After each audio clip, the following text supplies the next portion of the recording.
اعوذ باللہ من الشیطان الرجیم بسم اللہ الرحمن الرحیم وقال الرسول یا رب ان قوم اتخذوا هذا القرآن مہجورا صدق اللہ العظیم۔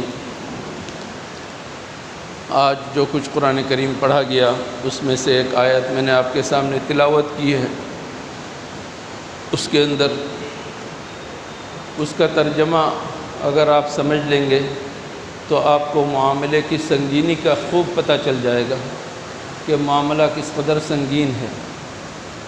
اللہ کے رسول قیامت کے دن اللہ کے سامنے فریاد رکھ دیں گے، فریاد کریں گے کہ اے میرے پروردگار، میری قوم نے اس قرآن کریم کو چھوڑ رکھا تھا، میری قوم نے اس قرآن کریم کو چھوڑ رکھا تھا۔ یہ فریاد حضور اکرم صلی اللہ علیہ وسلم کریں گے، یہ مقدمہ دائر کرنے والے حضور اکرم صلی اللہ علیہ وسلم ہوں گے اور یہ اللہ کی عدالت میں پیش کریں گے۔ بظاہر یہ آیت کافروں کے بارے میں ہے کہ کافروں نے حضور اکرم صلی اللہ علیہ وسلم کی بات نہیں مانی۔ ابو جہل ہو، ابو لہب ہو اور ان جیسے جتنے بھی کافر ہیں اور بعد میں آنے والے کافر ہیں، قرآن کریم کی حقانیت بالکل سورج کی طرح روشن اور واضح ہے، اس کے باوجود اس قرآن کریم کو قبول نہیں کیا۔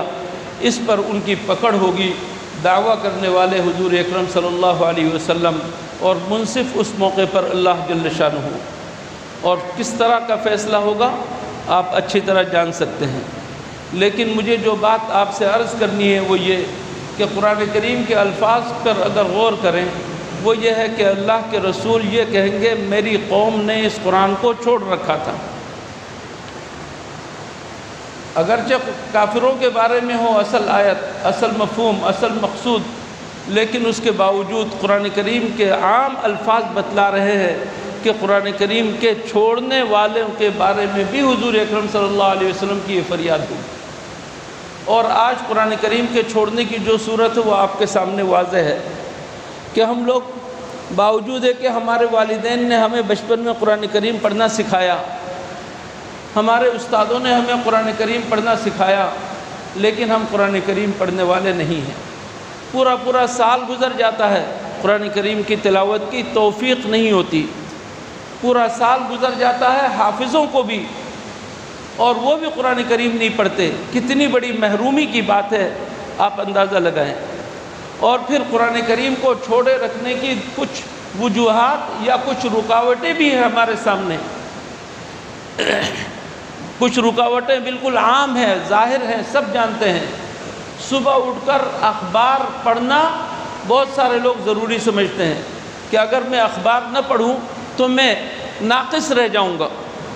دنیا کے حالات جاننا ضروری ہے کہ کون سی سیاسی جماعت نے کس کے خلاف کیا جھوٹ بولا اور کس کے خلاف کیا مقدمہ ہوا، نیب نے کیا فیصلہ کیا۔ دنیا بھر کے جھوٹے مقدمات، دنیا بھر کا جھوٹ، ان کو پڑھے بغیر کھانا ہضم نہیں ہوتا۔ اخبار پڑھنے کی وجہ سے قرآن نہیں پڑھتے۔ کچھ لوگوں کی عادت ہے کہ میگزین جب تک دیکھ نہ لیں تو قرآن کریم نہیں پڑھتے، قرآن کریم کو چھوڑ رکھتے ہیں۔ میگزین پڑھے بغیر ان کی بھوک مٹتی نہیں، ان کی پیاس بجھتی نہیں جب تک کوئی میگزین نہ پڑھ لیں، ڈائجسٹ نہ پڑھ لیں، ناول نہ پڑھ لیں۔ یہ سب قرآن کریم کے لیے رکاوٹیں ہیں۔ آج تو زمانہ بہت ترقی کر گیا ہے، آج پرنٹ میڈیا کا نہیں، الیکٹرانک میڈیا کا وقت ہے۔ آج زمانہ الیکٹرانک میڈیا کا ہے۔ آج ہم ٹی وی کھولے بغیر اور ہم موبائل میں مختلف ویب سائٹ کھولے بغیر ہماری زندگی نہیں گزرتی، اور خاص طور پر اب سوشل میڈیا کا دور ہے۔ فیس بک کے بغیر اور اس طرح واٹس ایپ کے بغیر، ٹویٹر کے بغیر، انسٹاگرام کے بغیر ہماری زندگی نہیں گزرتی۔ قرآن کریم بہت دور چلا گیا، بہت دور چلا گیا قرآن کریم۔ اس قدر ہم قرآن کریم سے دور ہو گئے کہ اللہ کے رسول نہیں کہیں گے یا ربی ان قوم اتخذوا هذا القرآن مہجورا، اے میرے پروردگار، میری قوم نے اس قرآن کریم کو چھوڑ رکھا تھا۔ میرے دوستو، اللہ نے قرآن نازل کیا، رسول اللہ صلی اللہ علیہ وسلم نے لوگوں کو پڑھ کے سنایا، اور اس قرآن سے روکنے کے لیے نضر ابن حارث نامی ایک شخص نے فارس سے داستانیں وہ لے کر آیا، گویوں کو لے کر آیا، مغنیات کو لے کر آیا، اور لوگوں سے کہا کہ ناچ گانا دیکھو، ناچ گانا سنو، اور تم قرآن کو چھوڑو۔ قرآن سے رکاوٹ ڈالنے کے لیے، قرآن سے روکنے کے لیے یہ چیزیں پیدا کی گئی پہلے زمانے میں بھی۔ آج بھی قرآن سے روکنے کے لیے بہت سارے موانع ہیں کہ ہم قرآن کھولنے کی نوبت ہمیں نہیں آتی۔ سحری کا اتنا عظیم الشان وقت برباد جا رہا ہے، رات کا اتنا عظیم الشان وقت تاش کھیلنے میں گزار رہے ہیں، دن کا وقت ہم لوگ لوڈو کھیلنے میں گزار رہے ہیں، روزہ بہلا رہے ہیں، اور معلوم نہیں کیا کچھ کر رہے ہیں، لیکن قرآن کریم کھول کر پڑھنے کی توفیق نہیں ہوتی۔ میرے دوستو، ایک ایک حرف پر 10 نے کیا، ایک ایک حرف پر 10 نے کیا، معمولی بات ہے؟ کتنے حروف آپ 1 منٹ میں پڑھ سکیں گے، 1 گھنٹے میں پڑھ سکیں گے؟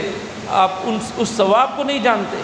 اس ثواب کی قدر اپنے دل میں پیدا کریں، خدا کے واسطے ثواب کی قدر اپنے دل میں پیدا کریں، مادی چیزوں کی قدر کو دلوں سے نکالیں، قرآن کریم کی طرف رجوع کریں۔ یہی قرآن کریم ہمارے کام آنے والا ہے۔ کوئی ناول نہیں، کوئی ڈائجسٹ نہیں، کوئی میگزین نہیں، کوئی کہانی اور افسانہ نہیں، کوئی اردو ادب کا شاہکار نہیں، کوئی کچھ بھی نہیں کام آئے گا۔ کام آئے گا تو یہ قرآن کریم آئے گا، سفارش کرے گا تو یہ قرآن کریم کرے گا۔ اللہ تعالی ہمیں اس قرآن کی قدر کرنے کی توفیق عطا فرمائے۔ وآخر دعوانا الحمدللہ رب العالمین۔